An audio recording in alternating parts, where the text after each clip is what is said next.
ನನ್ನ ಹೆಸರು ದೀಕ್ಷಾ. ನಾನು 1ನೇ ತರಗತಿಯಲ್ಲಿ ಓದುತ್ತಿದ್ದೇನೆ. ಭಾರತದ ತಂತ್ರಜ್ಞಾನದ ಉದ್ಯಮಿ ಹಾಗೂ ಮೈಕ್ರೋಲ್ಯಾಂಡ್ ಸ್ಥಾಪಕರಾದ ಪ್ರದೀಪ್ ಅವರ ಬಗ್ಗೆ ಮಾತನಾಡುತ್ತೇನೆ. ಅವರು 1958 ಮಾರ್ಚ್ 11ರಂದು ಜನಿಸಿದರು. ಇವರು ಇಂಡಿಯಾಕಾಮ್, ಪ್ಲಾನೆಟ್ ಏಷ್ಯಾಕಾಮ್ ಮತ್ತು ನೆಟ್ ಬ್ರಹ್ಮ ಟೆಕ್ನಾಲಜೀಸ್ ನಂತಹ ತಂತ್ರಜ್ಞಾನದ ಕಂಪನಿಗಳನ್ನು ಸ್ಥಾಪಿಸಿದ್ದಾರೆ.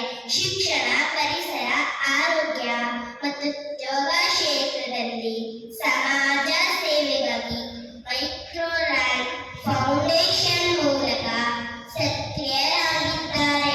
ಬೆಂಗಳೂರು ಸಾಹಿತ್ಯ ಉತ್ಸವದೊಂದಿಗೆ ಸಹ ಇವರು ಸಂಬಂಧ ಹೊಂದಿದ್ದಾರೆ.